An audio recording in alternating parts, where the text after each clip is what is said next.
அழுகை நின்றது.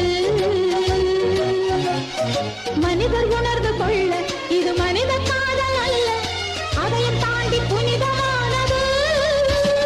அபிராமியே தாலாட்டும் சாமியே நான் தானே தெரியுமா? சிவகாமியே சிவனில் நீயும் பாதியே அதுவும் உனக்கு புரியுமா?